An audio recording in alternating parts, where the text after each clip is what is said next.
አዋቂዎች እንደሚናገሩ ከእግዚአብሔር በታች ሰማይ ተወጥራ የተያዘችው በሴቶች ነው ይባላል። ከጋሽ አባተ መኩሪያ የወረሰውም ነገር አለ። መመሰጋገንም ቅርጽ የለውም ኪነ ጥበብ ውስጥ መወቃቀሱም ቅርጽ የለውም። ፈገግታ አለው። የኪነ ጥበብ ሰው በሀብት በንብረት ምናምን የሚያገኘው ትርፍ የለም። አይቆጣሽምም፣ ዝምም አይልሽም። ደጋግሜ አመስግኜ ስለማልጠግበው አሁንም አመሰግነዋለሁ።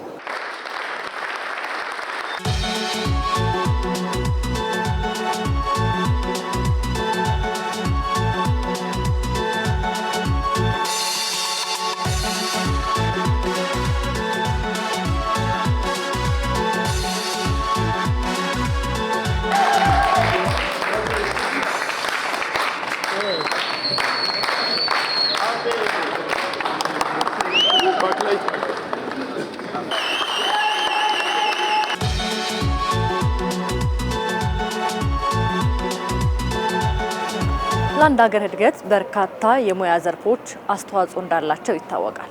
በተለይም ደግሞ የኪነ ጥበቡ ዘርፉ የሀገራችንን ባህል በዓለም አቀፍ መድረክ ከማስተዋወቅ አንጻር ትልቅ አስተዋጽኦ ካላቸው የሙያ ዘርፎች መካከል አንዱ ነው። ከነዚህ የኪነ ጥበብ ባለሙያዎች መካከል በደራሲነት፣ በተዋናይነት እንዲሁም ደግሞ በዳይሬክተርነት ረጅም ዓመት ካስቆጠሩ የኪነ ጥበብ ባለሙያዎቻችን መካከል አንዱ የሆነው ከ500 በላይ ዶክመንታሪዎችን እንዲሁም ከ1000 በላይ ማስታወቂያዎችን 40 የመድረክ ቲያትሮችን ለመድረክ ያበቃ የኪነ ጥበብ ታላቅ ባለሙያ የሆነው ዳግማዊ አመለወርቅ ፈይሳ በኢትዮጵያ ብሔራዊ ቲያትር የምስጋና መርሃ ግብር ተዘጋጅቶለታል። ታዲያ የኪነ ጥበብ ባለሙያ 40 ዓመታትን አሳልፈዋል። የኪነ ጥበብ ጉዞ ምን ይመስላል የሚለውን ውስጥ ገብተን እንመለከታለን ማለት ነው።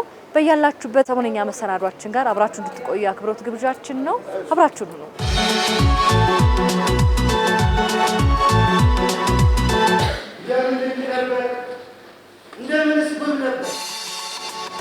ያ የልጅነት ልበ ማሳ ዘርን የሚዘሩበት ለምለም አፈር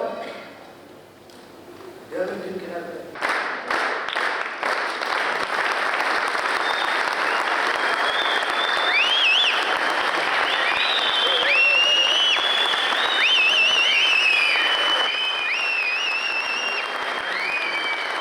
ዳግዬን ሳቀው ከተመልካችነት ጀምሬ ነው። ነቃሽ የሚለውን ድራማ ሲሰራ ከዩኒቨርሲቲ እንደወጣ አውቀዋለሁ። ከዛ ደግሞ እግዚአብሔር እድሉን ሰጥቶኝ ዳይሬክቲንግ አድርጎኛል። እኔ ከዳጊ ጋር እንግዲህ ለረጅም ጊዜ ነው የምንተዋወቀው። እኔ የ1 ዓመት ሲኒየሩ ነኝ። የምንተዋወቀው አዲስ አበባ ዩኒቨርሲቲ ነው፣ የቲያትር ጥበባት ዲፓርትመንት። 4 ዓመታት በዩኒቨርሲቲ ውስጥ አብረን ቆይተናል። ዩኒቨርሲቲ ውስጥም ጥሩ ጊዜ ነበረን። ኋላም የአዲስ አበባ የባህልና ስፖርት ቢሮ ውስጥ የኪነ ጥበባት ዋና ክፍል ኃላፊ ነበርኩ። እሱ ደግሞ ማዘጋጃ ቤት ተዋናይ ነበር። በጣም ጎበዝ ተዋናይ ነበር። በተለይ ከድንቁ አዘጋጅ ከአባተ መኩሪያ ጋር በርካታ ስራዎችን ሰርቷል። ከዛ በኋላ ደግሞ የአዲስ አበባ ዩኒቨርሲቲ የባህል ማዕከል ዲሬክተር ነበረ። መጀመሪያ ፕሮፌሰር ተስፋዬ ገሰሰ ነበር ዲሬክተሩ፣ በኋላ እሱ ምክትል ነበር፣ በኋላም ዲሬክተር ሆኗል። ብዙ ቲያትሮችን ኤክስፐሪመንታል የሆኑ ስራዎችን እጅግ በጣም ድንቅ የሆኑ ስራዎችን አዲስ አበባ ዩኒቨርሲቲ ውስጥ ባህል ማዕከል ሰራ ነበር። ከዛ በኋላ እንደገና በተለያዩ ቲያትር ቤቶች በሚደረጉ እንቅስቃሴዎች ውስጥ በርካታ ቲያትሮችን በማዘጋጀት በመጻፍ በመተወን ማስታወቂያዎችን በመስራት የተከታታይ ፊልም ድራማዎችን በመስራት ይታወቃል። በአዲስ መልክ በመስራት ላይ የምንገኘው የወህኒ አምባ ቲያትር አብረን ነው። በዝግጅትም በትወናም እንሳተፋለን። እውቀታችን ይሄን ያህል ነው። እንግዲህ ዳግማዊ ፈይሳን ማቃው 1989 ዓመተ ምህረት አዲስ አበባ ዩኒቨርሲቲ ባህል ማዕከል እዛ በተቀላቀልኩበት ሰዓት እሱን ያገኘሁትና የመጀመሪያው አዘጋጅ ነው። አዲስ አበባ ዩኒቨርሲቲ ውስጥ የመጀመሪያው አዘጋጅ ነው ማለት እችላለሁ። ዳግማዊ ፈይሳ ከዳግማዊ አመለወርቅ ፈይሳ ጋር የምንተዋወቀው ገና ከትምህርት ቤት ከዩኒቨርሲቲ ግራጁዌት አድርጎ እኛ ጋር ቲያትርና ባህል አዳራሽ ከተቀጠረበት ጊዜ ጀምሮ ነው። የዛን ጊዜ ስራ አስኪያጃችን አቶ አባተ መኩሪያ ነበረ። በዛ አማካይነት ብዙ ስራዎችን ይሰራ ነበረ እዛ። በተለይ እኔ ደግሞ እንደ እድል ሆኖ ነቃሽ የተሰኘ የደራሲ ዮሐንስ ብርሃኑ የመድረክ ድራማ እኔ ሻለቃ ሆኜ እሱ ዶክተር ሆኖ አብረን ሰርተናል።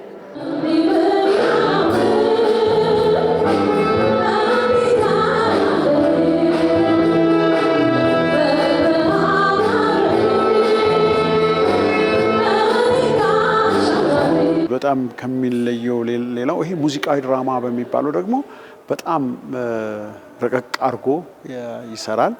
ኤክስፐሪመንታል ስራዎችን ይሰራል። ትርጉም ስራዎችን ይሰራል። ሁልጊዜ ለመስራት ጉጉ ነው። ከዚህ ሌላ በጣም ዳጊ የማደንቅለት ነገር ቢኖርና ከሱ ጋር አብሬን እንድሰራ ያደረገኝ ነገር መልካም ባህሪ ነው።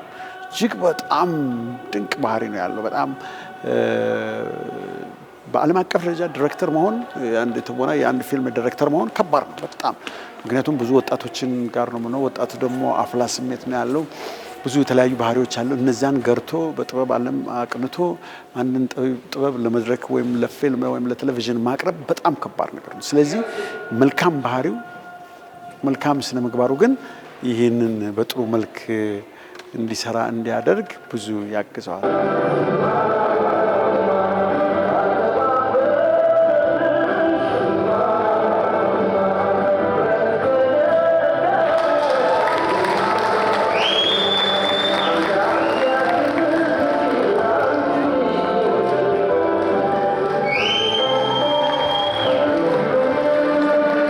በወቅቱ የአዲስ አበባ ዩኒቨርሲቲ ባህል ማዕከል ስራ አስኪያጅ ነበር እዛ እና በዛን ሰዓት እንግዲህ አብረን የተለያዩ ቲያትሮችን በሱ ዝግጅት አማካኝነት ለመስራት ሙከራ አድርጌያለሁ።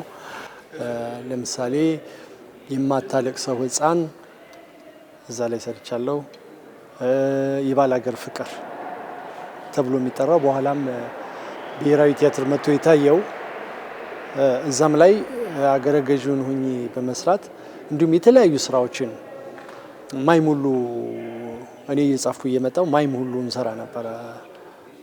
ለመስማትና መናገር ለተሳናቸው እንትኖች እሱን ሁሉ ዳይሬክት ያደረገኝ ነበር። በልጅነት እኔ ገና አርት ውስጥ የጀመርኩበት ጊዜ ጀምርና ከዛም በኋላ ስፔሻሊ ግን ከጋሽ አባተ ጋርና ከካሪን አስፕሎንድ ጋር በነበረ ሂደት ላይ ምክንያቱም ካሪን አስፕሎንድ እኔን በሙያው በጣም እንድማር ካደረገችኝ ሜንቶሬ ሰው ናትና አንደኛው ደግሞ በጣም ጥሩ ግንኙነት ያላት ከዳጊ ጋር ነው በኪነ ጥበብ ዘርፉ ላይ እና ከዛን ጊዜ ጀምሮ ሙያዊ ነገሮችን እንመካከራለን፣ እናወራለን። እንግዲህ ላለፉት 30 ዓመታት ከዛም በላይ በኢትዮጵያ ኪነ ጥበብ ውስጥ በዝግጅት፣ በድርሰት፣ በትወና ለአንዱ ቦታ መስጠት ይገባል። ለቋሚውም ኢነርጂ ሞራል ነው፣ ለሌላውም ለስራ መነሳሳት ይፈጥራልና ዳጊ እንኳን ለዚህ ክብር አበቃ ለማለት እንወዳለን። በድጋሚ እዚሁን እንዳንስ ቡድን ነው፣ ለነሱም እባካችሁ ምስጋና አቅርቡልን። የኪነ ጥበብ ሰው በሀብት በንብረት ምናምን የሚያገኘው ትርፍ የለም። 40 ዓመት ሙሉ ቢነግድ ኖሮ ምናልባት ጎበዝ ነጋዴ ዛሬ መልታ ሚሊዮነር በዚህ ላይ እሱ ማህበረሰቡም ከመርካቶ አካባቢ ስለሆነ ቢሰራ ኖሮ የሱ ጓደኞች ምናልባት እጅግ በጣም ትላልቅ ቦታ ናቸው ያሉት። ነገር ግን ሰው ልጅ ላይ በመዝራት ሰው ህይወት ላይ ሰው ልጅ መንፈሳዊ የኪነ ጥበብ ህይወት ነገር ላይ ስለዘራ ያለው ሽልማት ያለው ደስታ መንፈሱን ብትደሰው እንዲህ አይነት ነገር እናመሰግንሃለን። ለሀገር የሰራው በወጣቶች ላይ የሰራው ለህዝብ የሰራው ነገር ትልቅ ነውና ትመሰገናለህ ሲባል ነውና ይህ አንድም ለሱ እጅግ በጣም ልክ እንደ ጄነሬተር ወይም ኢግናይት እንደሚያደርግ ነገር ወዲያው እሱን የበለጠ ከዛሬ ጀምሮ እስከ ለተሞቱ እንዲሰራ ያደርገዋል። ሌሎች ተከታታይ ወጣቶችም ለካ እንዲህ አይነት ነገር ካለው ይህ ነገር በርግጥ ለምስጋና ምናምን አለ የሚሰራው ግን ሰው የሚያይ አለው ወይ የሚያዳምጥ አለው የሚታዘብ አለው ወይ ይላል እና በጣም አስፈላጊና እጅግ በጣም ለጠቢቡ ድንቅ ነገር ነው። ዳጊ በዚህ አጋጣሚ በእውነት ያንሳሃል፣ ይገባሃል። እንኳን ደስ ያለህ ልለገባለሁ። እጅግ ነው የምታከብረኝ፣ እጅግ ነው የምትወደኝ። በተለያዩ መድረኮች አሁንም አብረን እየሰራን ነው። እኔም እወድሃለሁ፣ አከብርሃለሁ። እግዚአብሔር ለዚህ ስላበቃህ እግዚአብሔር የተመሰገነ ይሁን። ዋናይ ፍቃዱ ከበደ ናሴ ቅዱስ ገብረስላሴ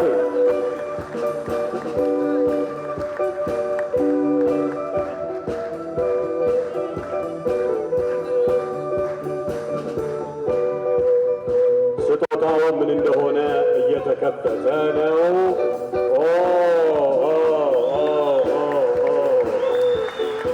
ዳግማ ዳግማዊ አመለወርቅ ፈይሳ ማስተርሱን ሲሰራ የተነሳው ፎቶ በሰዓሊ የተዘጋጀ ነው።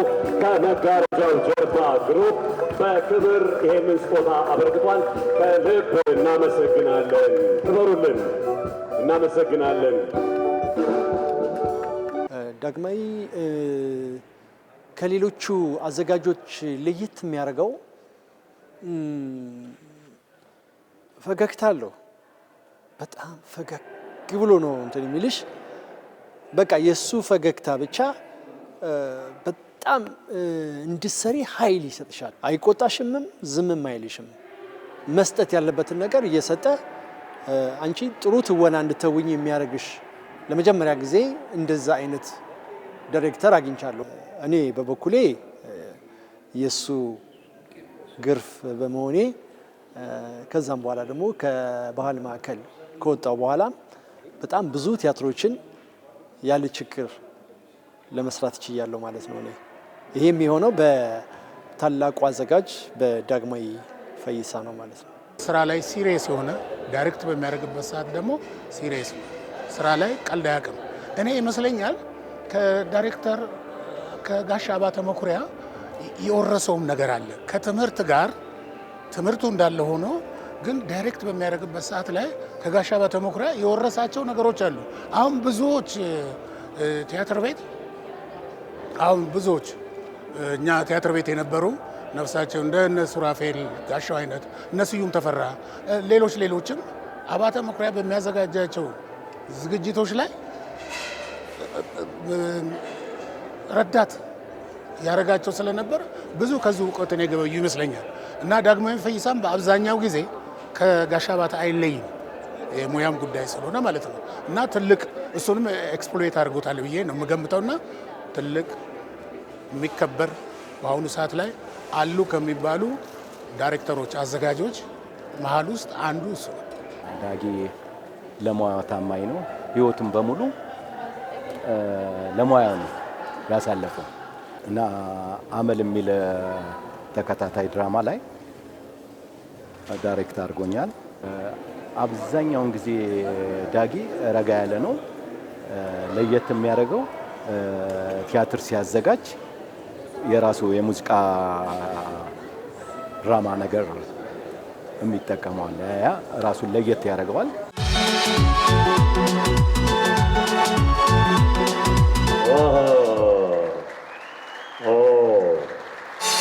ከጊዜ ጋር ተያይዞ የተሰጠው የሰዓት ስጦታ ነው።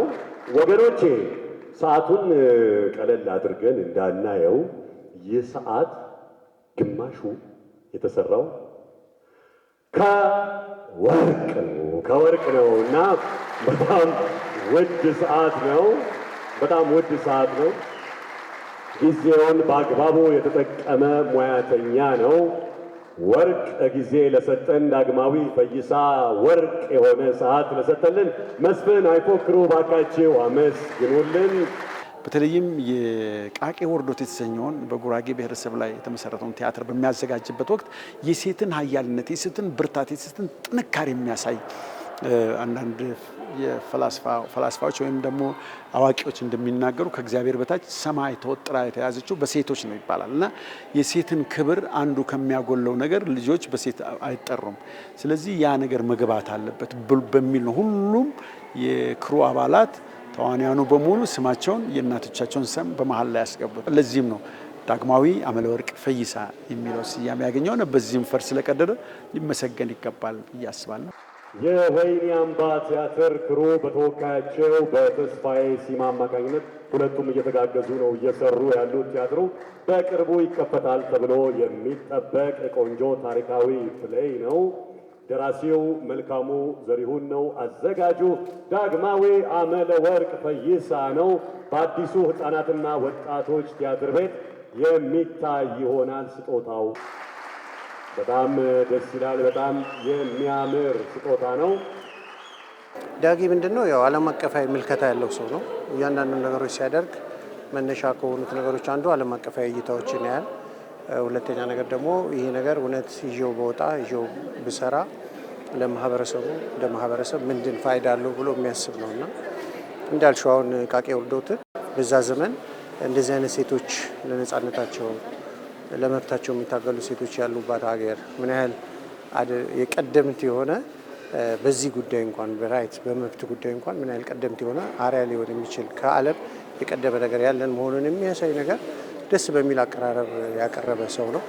የተለያዩ ስራዎች ውስጥ የሚሰራቸው ነገሮች ማህበራዊ ፋይዳቸው ሀገራዊ ፋይዳቸው በጣም ጥልቅ እና ያመነበትን ደግሞ የሚሰራ ሰው ስለሆነ በጣም ሁልጊዜ ያው የመጀመሪያው ተመልካች ከሚሆኑት አንዱ ነኝ። ከሀገር ውስጥ ጉዞ ዓለም አቀፍ ጉዞ ነው እንግዲህ ስዊድን ሄዶ ዘና ብሎ ስዊድንን አይቶ ለአንድ ሳምንት ለአንድ ዋናው ቪዛው ነው እሱ ወረድ መቆየት ይችላል እንግዲህ ተመቻችቶለታል ማለት ነው። ዳጊዬ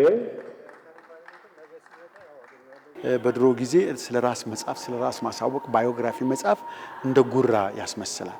ነገር ግን ያለፈበትን የህይወት መስመር ጽፎ ማሳደሩ ማስቀመጡ ለተተኪው ትውልድ በምን መንገድ እንደሄደ ሊረዳው ይቻላል። በጥበብ ዓለም አቋራጭ መንገድ የለም።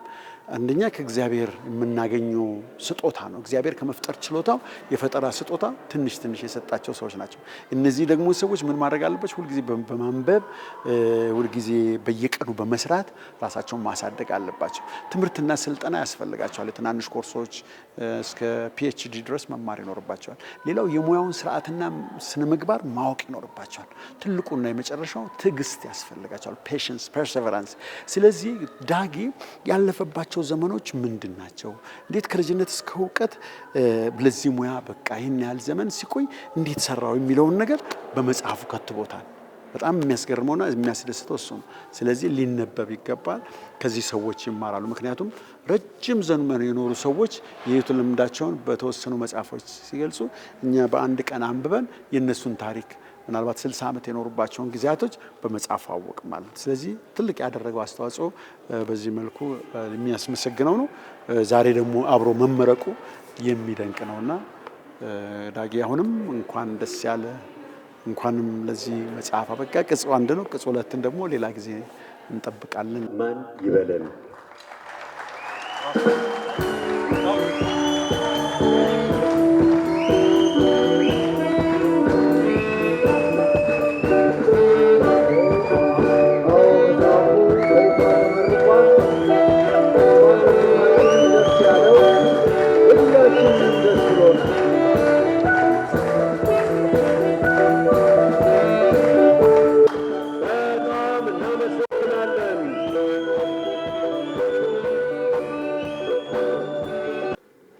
እኔ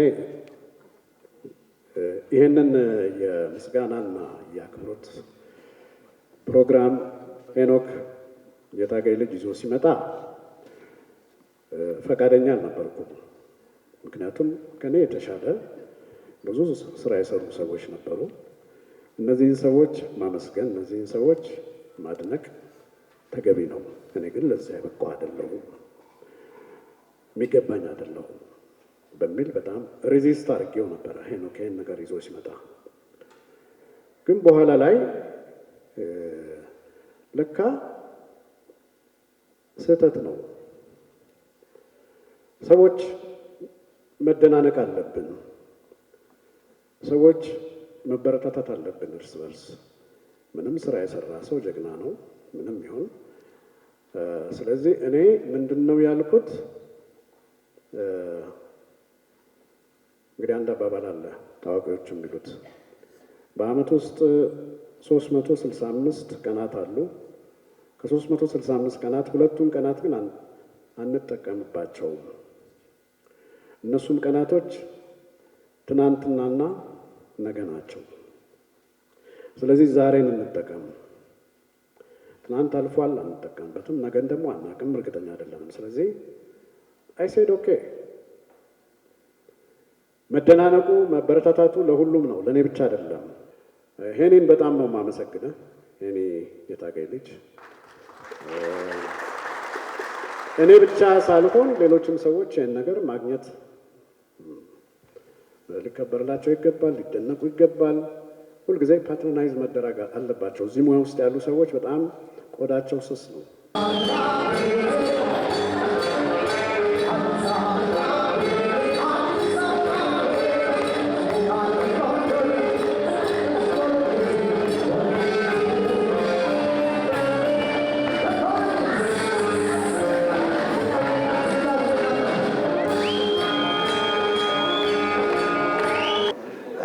እኔ ደስ ያለኝ ነገር ይኸው ለሁሉ ነገር የዚህ አካባቢ የሚፈጠረው የኛ ሲኒየር ባለሙያዎች ጋር የሚፈጠረው አውድ ለኛ ለነገ ለምን እዚህ ቦታ ላይ ለምንመጣው ሰዎች ሁልጊዜ አርአያ የሚያደርግ ነው እና አዲስ ሚዲያ ደግሞ በጣም ወደፊትም የሚመጡትን እያወጣ ያለ እንትን ነውና የሚዲያ ተቋም ነውና በአዲስ ታለንት ሾው ማለት ነው። ምንድነው ቼኑን እንዲጠብቅ ያደርጋል። መመሰጋገን በራሱ ማለት ኢትዮጵያ ውስጥ መመሰጋገንም ቅርጽ የለውም። ኪነ ጥበብ ውስጥ መወቃቀሱም ቅርጽ የለውም። እንደዚህ አይነት መድረኮች ቅርጽ ያስይዙታል። ለመወቃቀሱም በደንብ ክሪቲክስን በደንብ ሙያ አድርጎ ደግሞ በእርግጠኝነት ወደፊት ደግሞ ልክ እንደዚህ እንደመሰጋገን ሁሉ ስራ ተኮር የሆነ ክሪቲክስም አብሮ የሚሄድ እያሳደግን የምንሄድ ይሆናል። እንደዚህ አይነት ነገሮች ሲኖሩ ቀጣይ ለሚመጣው ትውልድ ያው እንደ አዲስ ሚዲያ አዲስ ታለንት ሾው ለሚያፈራቸው ባለሙያዎች ደግሞ የተደላደለ የኪነ ጥበብ ሴክተር ዘርፍ ወይም ደግሞ ሙያ እና ጎዳና እንዲፈጠር ትልቅ አስተዋጽኦ ያደርጋል። አይ ቲንክ ተውኔቱ ላይ ራሱ የቀረቡት ላይ ብዙዎቹ አዲስ ሚዲያ ታለንት ላይ ያዩዋቸው ልጆችን ያየሁትና ይሄ ራሱ ትልቅ ውጤት ማሳያ ነው ብዬ ነው የማስበው። ዳጊ በእውነት ዛሬ ለዚህ በመብቃትህ ለ40ኛ ዓመት ስራ ውጤት እንዲሁም ለመጽሐፍ ምርቃትህ በመድረስህ እጅግ በጣም ደስ ብሎኛል። እግዚአብሔር እድሜና ጤና ከፍቅር ጋር ይስጥህ እላለሁ። አመሰግናለሁ። ዛሬ በመድረክም የተገኘሁት ረጅም ዓመት ከጋሽ አባተ ጋር አብራ ትሰራ የነበረች ስዊዲሽ የቲያትር ባለሙያ ነበረች። ካሪን አስፕሎን ትባላለች። እንደ አጋጣሚ ሆኖ ጋሼም በህይወት የለም፣ ካሪንም በህይወት የለችም። ቢኖሩ በጣም ደስ ከሚላቸው ቀኖች አንዱ ነው። እነሱን ካሪንን ወክዬ ቤተሰቧን ወክዬ እዛ ስዊድን ሀገር ላይ ለአንድ ሳምንት ያህል ቲያትር ፌስቲቫል ላይ እንዲገኝ አንድ ሳምንት ላይ ለስዊድን ሀገር ቫኬሽን እንዲያሳልፍ በዚህ አጋጣሚ በሙሉ ቤተሰቧ እሷ ይህንን ስጦታ እንዳሰጥ ወክሎኛል። በዛ እንኳን ደስ አለ ማለት እፈልጋለሁ። እንደ ሙያ ጓደኛ እንኳን ለዚህ አበቃ። ገና ወደፊት ብዙ የሚሰራው ሀሳቦች እንዳሉ ታውቃለሁ። ያው በጉጉት እንጠብቃለን ለማለት ነው። ዳጊዬ እወድሃለሁኝ። እንኳን ደስ አለ። ሰው ከሞተ በኋላ ህይወት ታሪኩን ማንበብ እንደዚህ ሰርቶ ነበር፣ ይሄን ያህል እንደዚህ ተምሮ እንደዚህ ሆኗል፣ ይሄን ምንም ፋይዳ የሌለው ነገር ነው። እልቅ በህይወት እያለ እንደዚህ ብናከብረው፣ እንደዚህ ብናኮራው ደስ ይላል። ለሱም እኮ ወደፊት ስራው ትልቅ ግብአት ነው የሚሆነው። እንኳን ፈጣሪ አምላክ እሱንም ለዚህ አበቃው። ይሄንን በህይወት እያለ እንደዚህ አይነቱን እንትን መታደሉ ትልቅ ነገር ነው። ለሌሎችም አራያ ነው እና ሊመሰገን ይገባዋል። እኔ ደጋግሜ አመስግኜ ስለማልጠግበው አሁንም አመሰግነዋለሁ። እግዚአብሔር ይስጥልኝ ስለጋበዛችሁ።